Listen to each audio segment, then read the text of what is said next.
Jean que nous t'ai annoncé, hein, nous avons ensemble avec nous, soulignant depuis Haïti, Monsieur Eddie Labossière, qui c'est un monde qui passait de présentation. Il n'est pas ensemble avec nous un soir pour trop longtemps, mais nous allons le garder avec lui dans un petit moment que nous allons passer ensemble avec lui. Il y a quelques questions qui préoccupent nous par rapport à la situation économique du pays d'Haïti.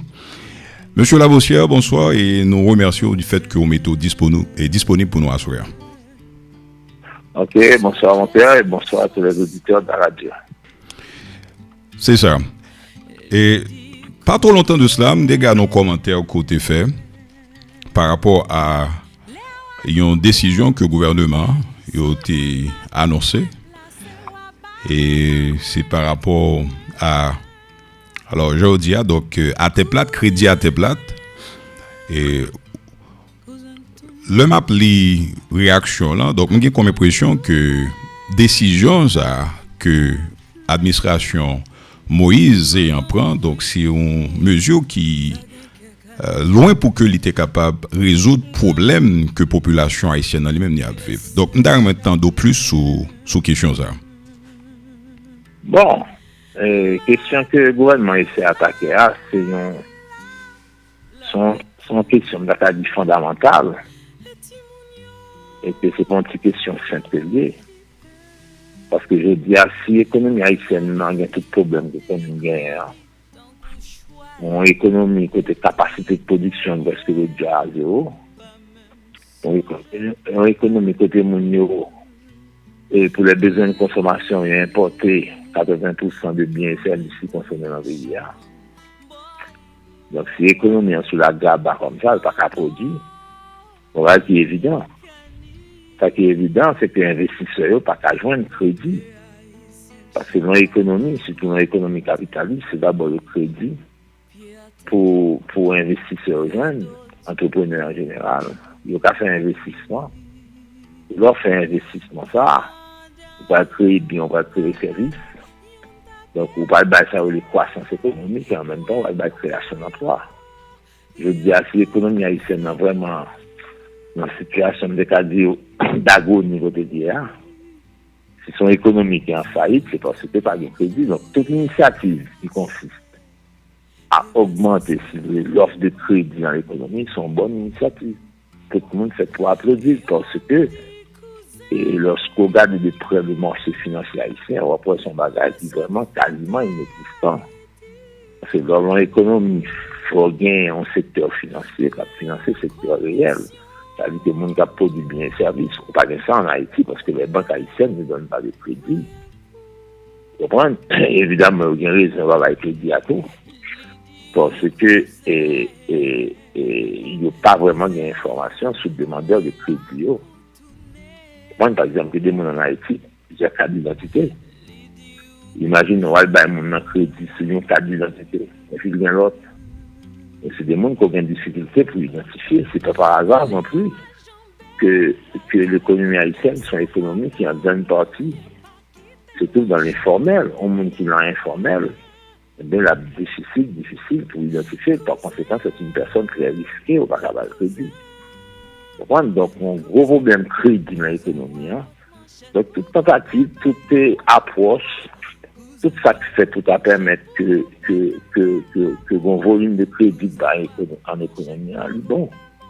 Sauf que quand il y a un gouvernement qui nous va avec les plats à terre. En tant qu'économiste, c'est un petit peu choqué. C'est regardez, ils ont 1 milliard de gouttes pour distribuer un crédit. Et puis, on a même l'impression que ce sont 1 milliard de gouttes qui gaspillent en quelque sorte. Donc, il m'a dit que le projet en lui-même, c'est pas un bon projet. Non, l'idée en elle-même, c'est une très bonne idée. De permettre des gens qui, autrement, qui ne peuvent pas donner crédit dans le système financier et ces gens qui peuvent pour les dégager, parce que c'est une bonne chose. Et à chaque économiste, on applaudit, sauf que déception, c'est que je pensais que le gouvernement va faire beaucoup plus grandiose.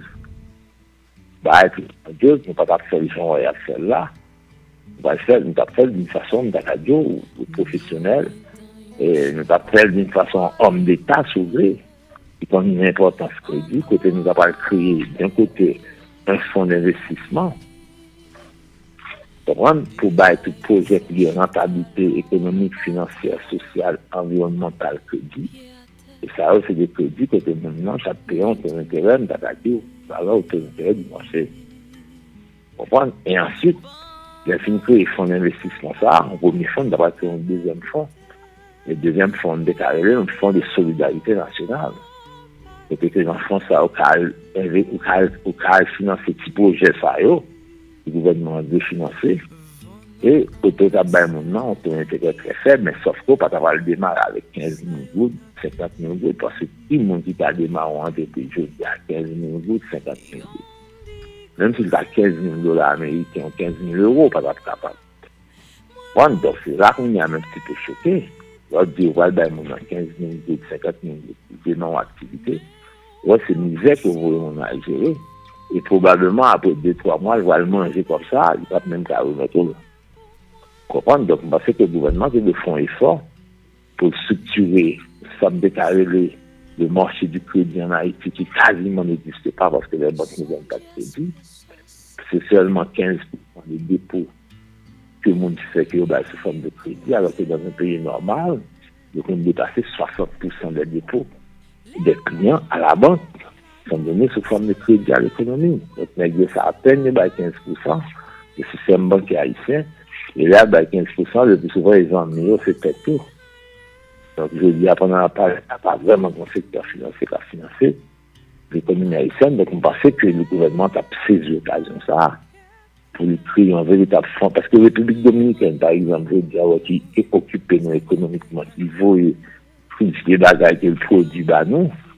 Mais c'est parce que, bon, en République dominicaine, il y a un véritable fonds d'investissement que le Banco Popular, fonds d'investissement, ça, mais banque de développement, ça, permettre que les Dominicains, et puis les Dominicains ont un bon projet qui est rentabilité à donner, financer, il ne va même mettre quand ils sont les Dominicains qui nous là, qui nous dedans, c'est pour regarder au financer. Un pays fait pour un type de banque comme ça, une banque de développement, un fonds d'investissement qui permet à l'investisseur d'un argent à plus ou moins moyen long terme. Pas de banque commerciale, pas qu'à bon moyen, l'argent à moyen long terme pour faire business. Et quand on l'argent à long terme pour acheter un carré peut-être, et même pour acheter une machine, mais pas de baroud pour engager dans business, dans l'entreprise, et beaucoup moins dans les entreprises agricoles ou dans les agro-industries. Donc, on en a parlé là encore une fois, mais pas dans le secteur financier qui a baillé entrepreneur l'argent pour investissement. Mais nous-mêmes qui dans la radio en Floride, normal, vous avez dans Haïti, on avait installé et mettre en place une radio, tout, mais il faut avoir une institution qui a prêté l'argent, on va prendre comme ça. Vous comprenez? Donc, l'initiative gouvernement est bon, mais même dans l'emplacement, ce n'est pas de cette manière que nous avons fait, parce que nous font bagaille presque rase. Vous comprenez que le voile de 50 000 gouttes, 15 000 gouttes, ce n'est pas fixe de crédit, ça, que vraiment, nous avons utilisé avec eux à la fin. Et on y a ajouté, bon, j'ai un crédit que l'économie haïtienne a besoin. Son établissement cimenterie, qui a peut-être besoin de 300 millions de $ américains. Son établissement aciérie, qui a besoin peut-être encore 300 millions de $ américains. Au monde qui est impliqué dans l'agro-industrie, ou dans le secteur agroalimentaire, c'est un secteur vraiment flèche qui a développé à travers le monde. Par exemple, dans l'agro-industrie, il y a vraiment un monde qui a besoin de faire, par exemple, un vidin prend tomate pour bien pile dans le sud pour transformer en sauce tomate en pâte tomate. C'est intéressant pour des gens. Il y a des gens qui ont un projet comme ça. Par exemple, si une bonne poulailler avec tous les déchets, Haïti, son pays consomme chaque jour 2 millions d'œufs. Nous produisons seulement 100 000. Les 1 million 200 000, peut-être nous prenons 1 million en République dominicaine et 200 000 là, Miami.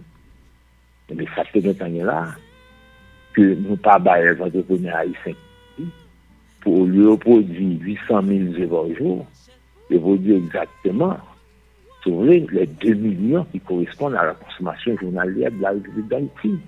Et on va besoin de technologie pour faire ça. Vous comprenez? Donc, c'est mode bagage, on ne peut pas attendre qu'un chef d'État fait, il prend une initiative. Et pas l'anti-bagaille, si je ne peux pas permettre moi, à l'anti-bagaille cocorate, comme on dit en créole. Oui, alors moi, t'es utilisé. Un fonds d'investissement pour financer cette bagaille. Et si par contre, comment pour faire? Vous demandez, mais même comme citoyen haïtien, il y a une certaine expertise dans ça, il y a une expertise là-dedans. Une cadre du gouvernement, si vous mettez un véritable fonds d'investissement en place, pas même bien parler de caravane, pas même bien parler même du budget de la République. En mettant en place un véritable fonds d'investissement, évidemment, même comme expert, ça ne doit pas le faire. Ça va expliquer comment capitaliser le fonds, c'est-à-dire que va chercher l'argent pour mettre dans le fonds, pour assurer la structure du capital ou la surface financière de ce fonds, premièrement. Deuxièmement, même si je ne suis pas avocat, je vais travailler avec avocat pour faire l'architecture légale du fonds, pour mettre faire fonds.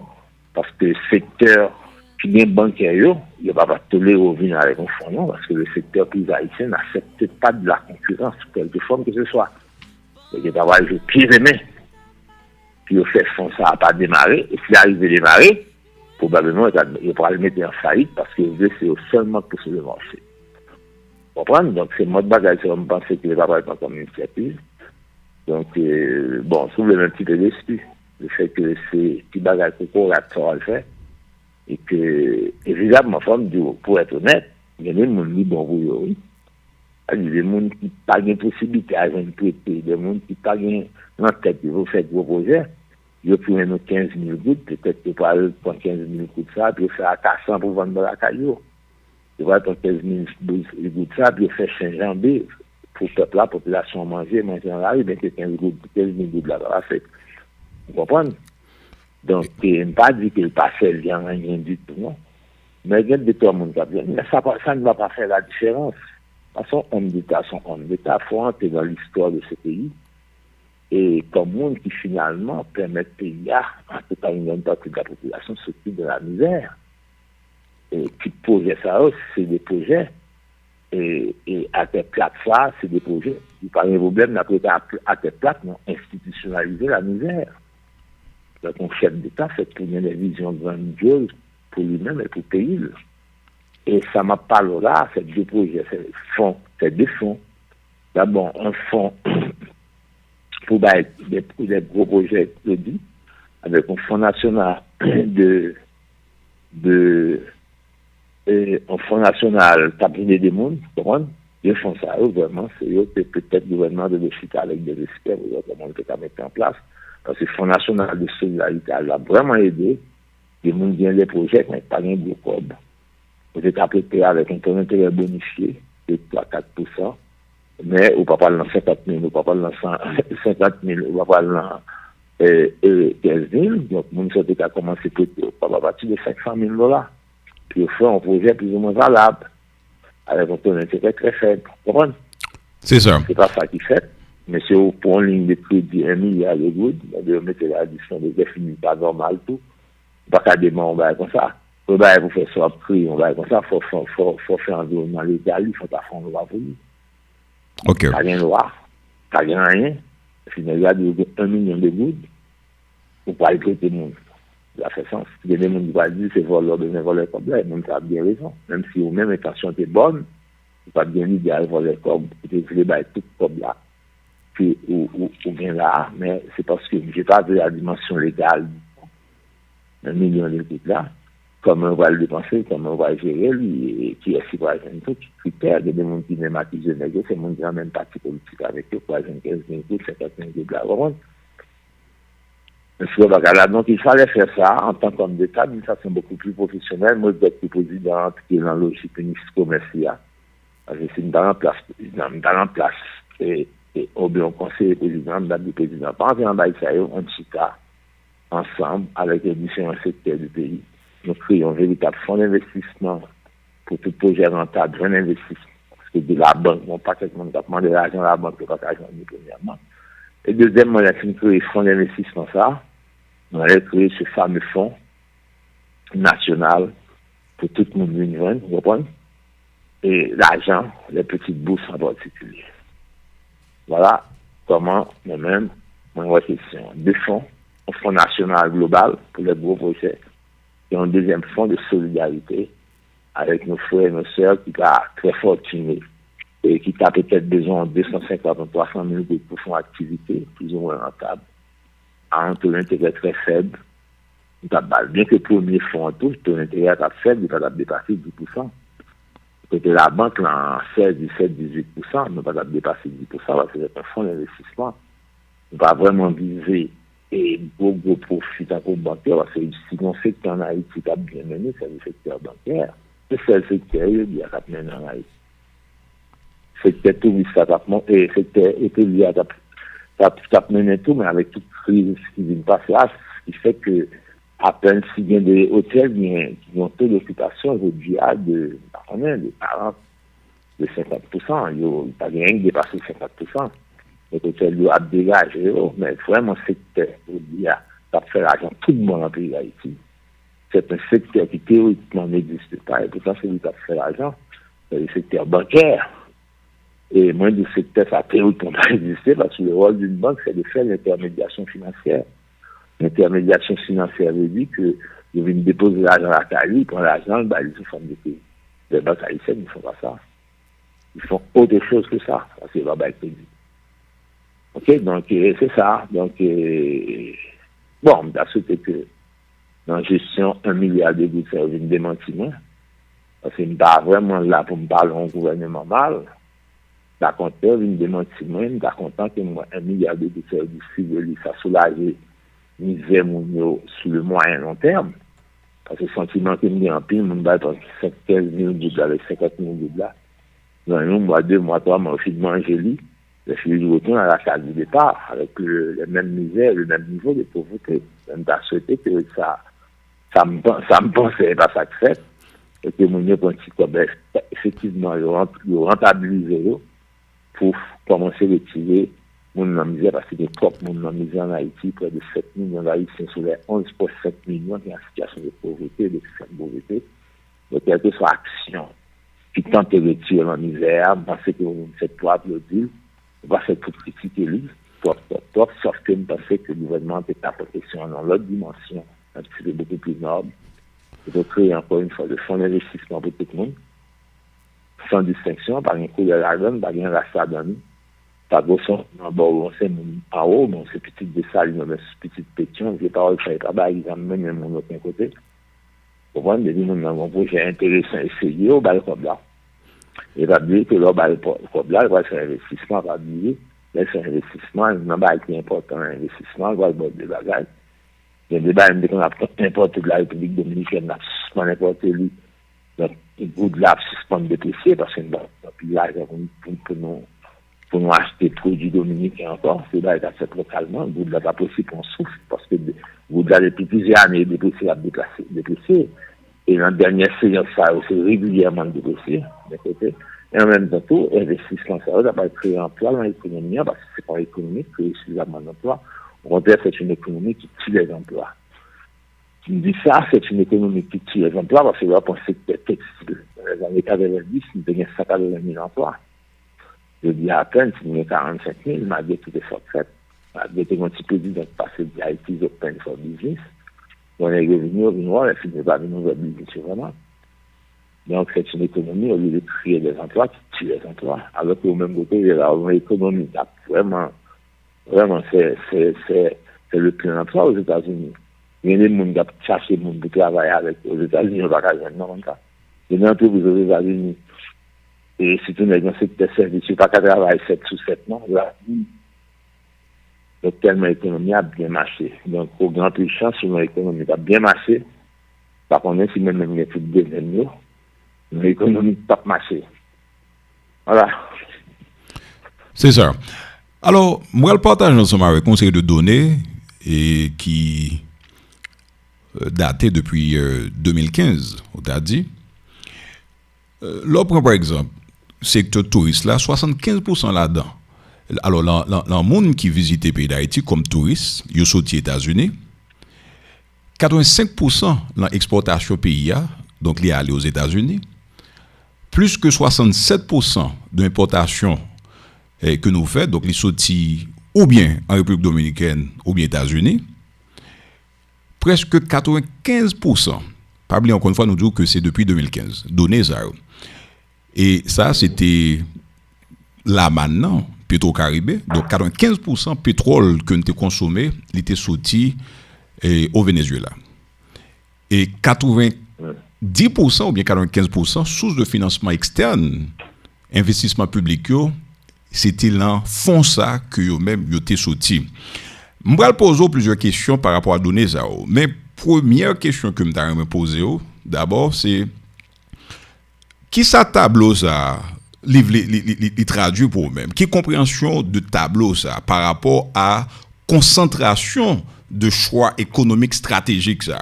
Bon, ça, tableau ça, le premier des pays côté Haïti fait commerce. Ça, c'est chaque pays, il y a des pays qui fait plus commerce avec eux.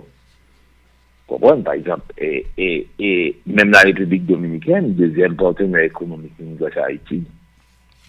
Donc, nous, on a un tableau bossé, c'est que les partenaires économiques, c'est les États-Unis, surtout avec la République dominicaine. C'est là que nous importons, parce que tout bien et service que nous avons, c'est quelle production nous fait. Et pas en pile, nous avons fait en pile production. Et exporter vers la République dominicaine. Les Dominicains, ils décident de pas produire. Ils viennent prendre en Haïti. Il n'est pas tellement pile. Les Dominicains, c'est des mots vraiment qui campent là, qui structurent le pays. Par exemple, les Dominicains viennent importer cabrit en Haïti. C'est intelligent. Le bon ça fait cabrit, il va capable de faire non. Cabrit, c'est des qui mangent des plantes, qui mangent en pile et bagages pour planter. C'est ça que ça va faire lui. Donc, il peut venir importer de la vie d'Haïti, mais il ne va pas importer en pile. Par exemple, lorsque tu prends la balance commerciale d'Haïti par rapport à la dominicaine, déficit à partir de presque 2 milliards de dollars, bien fini en 2017, et que Haïti suit ont importé de la République dominicaine, les Dominicains pas importé en pile, et ça non importé de la République dominicaine, ce sont des produits à haute valeur ajoutée. Par exemple, on prend ciment extrait, l'agroalimentaire. C'est des entreprises vraiment qui représentent un tissu de production extraordinaire dominicaine. Et ça, Dominicain importé dans nous-mêmes, c'est des produits qui ont plus valeur ajoutée. Vous comprenez? Donc, oui, les États-Unis, c'est le principal partenaire économique. C'est là que nous importons et en plus bien que de plus en plus Dominicains apprennent place américain.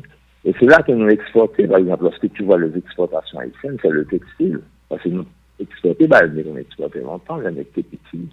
On va exporter café, cacao, les bails comme ça, des pics, nous va exporter ça encore. Qu'est-ce qu'on exporte principalement vers les États-Unis? C'est les produits textiles, la sous-traitance. Comment? Donc, et c'est pas des bagages qui ont des gros valeurs ajoutées. Par exemple, on regarde la structure des exportations dans le pays. Regardez tout type de biens que lui exporter. Ce n'est pas des biens qui sont vraiment manufacturés, qui ont une grosse valeur ajoutée, qui nous exporter. Vous comprenez? Donc, le map des tableaux d'écrit ça, c'est certainement d'appeler un pays très, très sous-développé. Vous comprenez? Et investissement en Haïti. Bon, pendant les dernières années, il n'y a pas vraiment d'investissement. Si Top Petro-Caraïbe a constitué vraiment des investissements, qui a fait des investissements de qualité, bon, on a toutes conditions que comme ça a dépensé, le mal dépend. Vous comprenez, c'est plusieurs milliards de dollars, près de 3 milliards de dollars qui dépensaient, finalement, par les traces comme ça. Vous comprenez? Donc, dans le budget d'investissement, et l'État haïtien font des efforts, mais c'est presque de la misère.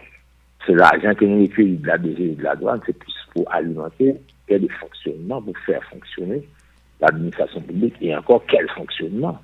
Parce que nous ne pas vivre dans l'huile, par exemple, en plus tard, lorsque tu prends les fonctionnaires haïtiens, et il n'y a pas jamais valorisé ça l'aile. Parce qu'on dit que par exemple, tu as 80 000 depuis presque 10 ans, et pendant ce temps, le coût a perdu presque 100% de sa valeur. Quand même, nous avons une inflation à 2 chiffres. Ça veut dire que nous avons 80 000 gouttes de la jodia, comme d'avoir rien à rien. Alors qu'il y a 5-10 ans, avec 80 000 gouttes, la banque qui gagne 2 000 dollars américains, donc par mois, donc c'était quelque chose, je dis à la banque à peine 2 000 dollars américains.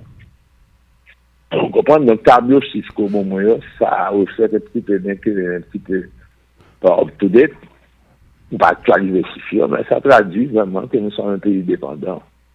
Et que dans la structure de nos exportations et exportations, on constate que nous sommes un importateur net. Un pays qui est importateur net, c'est un pays qui a une balance commerciale déficitaire il est plus importé que l'exporté.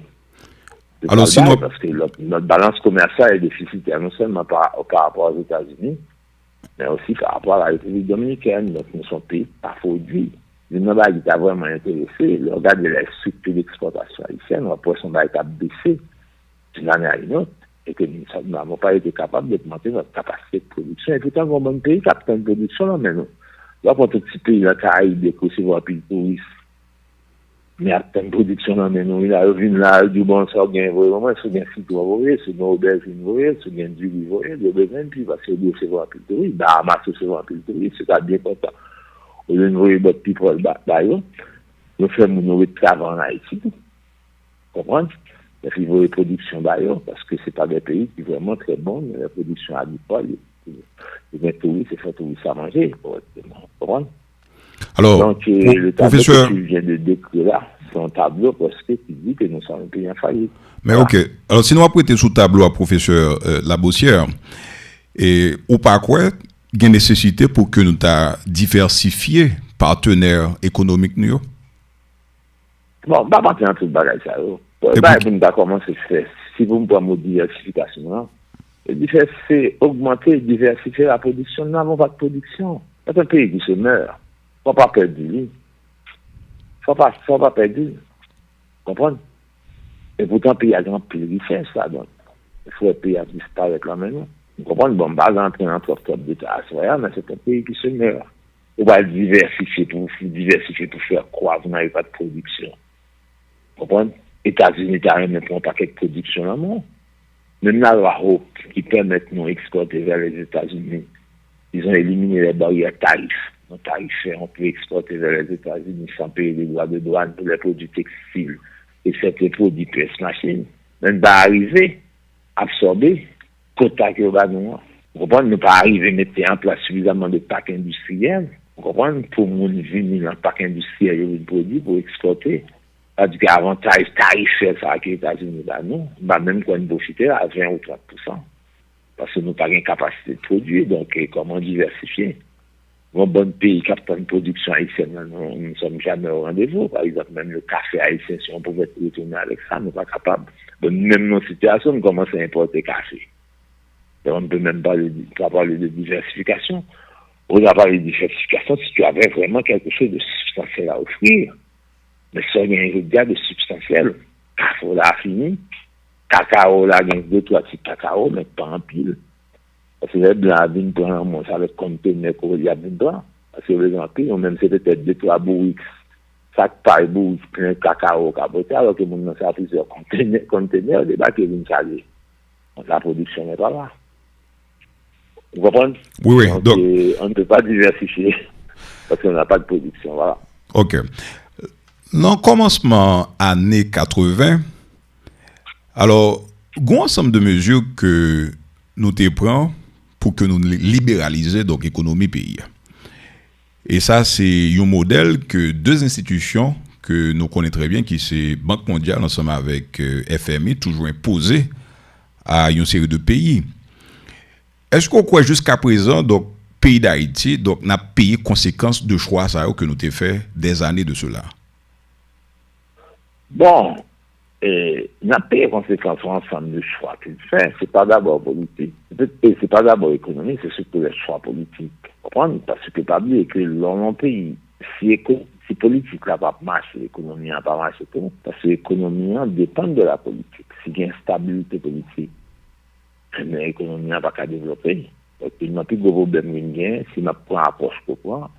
C'est que nous créons un environnement plein d'instabilité politique. Depuis 86, instabilité, on a passé de gouvernement en gouvernement, et chaque gouvernement passé, semble-t-il, il y a un peu de corruption faite. Bah, côté pendant les 30-40 dernières années, au cas peut-être un chef d'État, côté que instabilité, corruption. Parce que les débats qui marchent ensemble, et économie, une économie pas qu'à développer un environnement instable. Donc, les choix politiques ont été mauvais.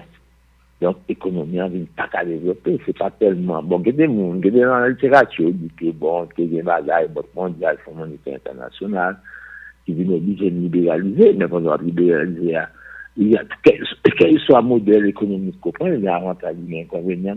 On ne va pas tout à fait convenient seulement. Nous libéraliser, sinon pas de prendre des dispositions pour protéger certains secteurs. On doit libéraliser.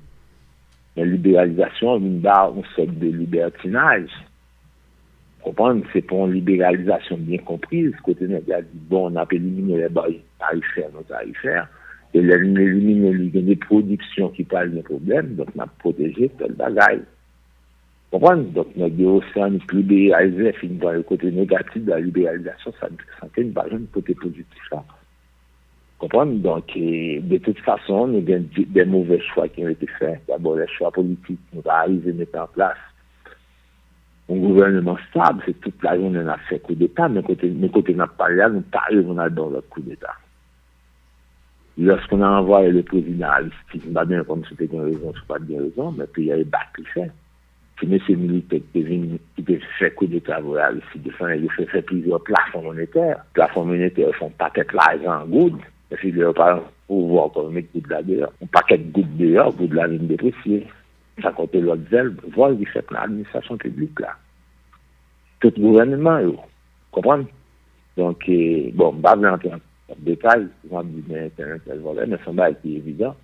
Si le pays d'Haïti est aussi pauvre que nous est là, c'est une situation, c'est parce qu'effectivement, il y a eu de mauvais choix politiques, de mauvais choix économiques, et il fait deux choix ont conduit systématiquement au développement de corruption dans toute administration publique là, et dans le secteur privé à tout, parce qu'il n'y a pas de corrompus sans corrupteur.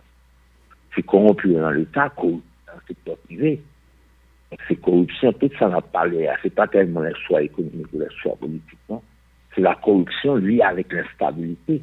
On est de ces deux thèmes ça, l'instabilité politique et marcher avec corruption qui met Haïti dans l'État qui était là. Parce que sous l'instabilité politique, on va mettre pour chita pour développer un modèle économique sous le moyen long terme. De temps en temps, mon président vous jeter. Et le gouvernement qui a renversé le président. Et le gouvernement provisoire, sauf en recherche sur le gouvernement provisoire dans ce pays, après ce sont les gouvernements qui sont encore beaucoup plus corrompus que le gouvernement qui a une légitimité légale constitutionnelle.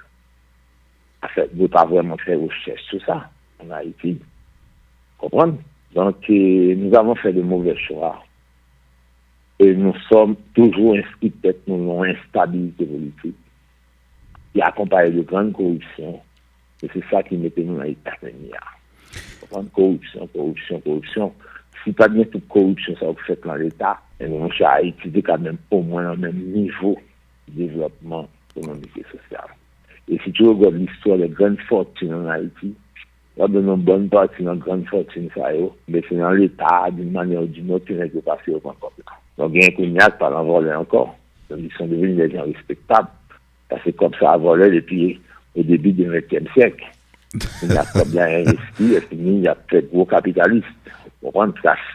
Ça volé à disparaître. Vous comprenez? Mais c'est de l'argent qui est doit rester au profit de la nation haïtienne, que tu as mis les infrastructures de base, que tu as pris les banques à bailler mon argent pour faire investissement. Mais ça, les Dominicains, parce que permettre de venir là, c'est eux qui produisent pour nous. Voilà. Nous allons finir parce que nous t'ai dit clairement que nous avons. On prend pas de temps sur moi là. Alors, on est, et généralement, les web débat de sujets comme ça, qui est tellement intéressant. Eh bien, donc, le regarder où est le temps passé, on pas même réaliser ça. Bon, et nous allons finir. Et dernier événement qui s'est passé dans le pays, après 18 novembre, quoi, si je ne me pas trompé, il y a 2 journées de grève réussies. Et en tant qu'économiste, expliquez-nous qui impact à court et à long terme que l'événement est capable de gagner sur l'économie du pays d'Haïti.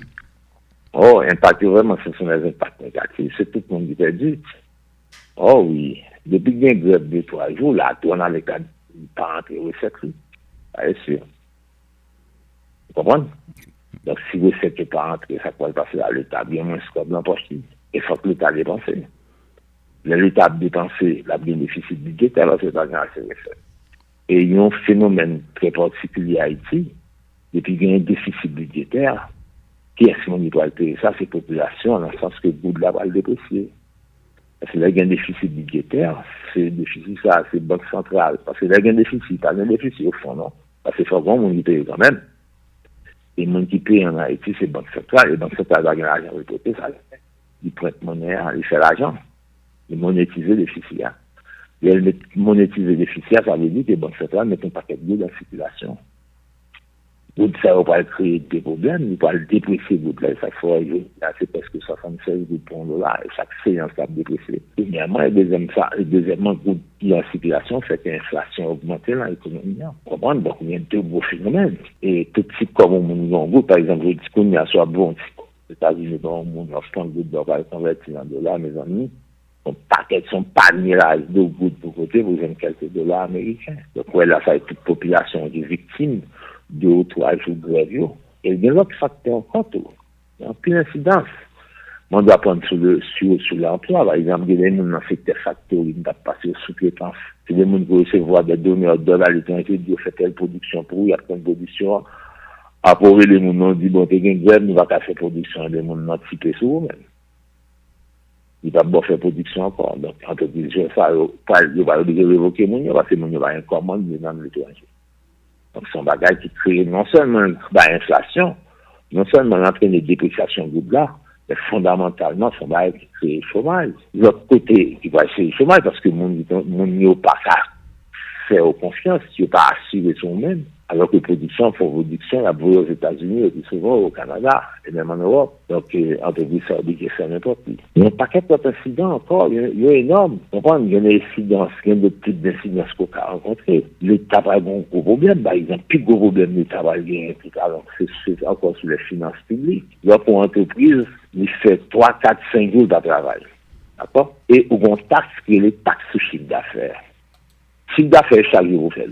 Ça veut dire, au final, il y a des gens qui vont déclarer chiffre d'affaires dans l'État, mais la imputé de 3, 4, 5, ça veut dire que le chiffre d'affaires est plus bas.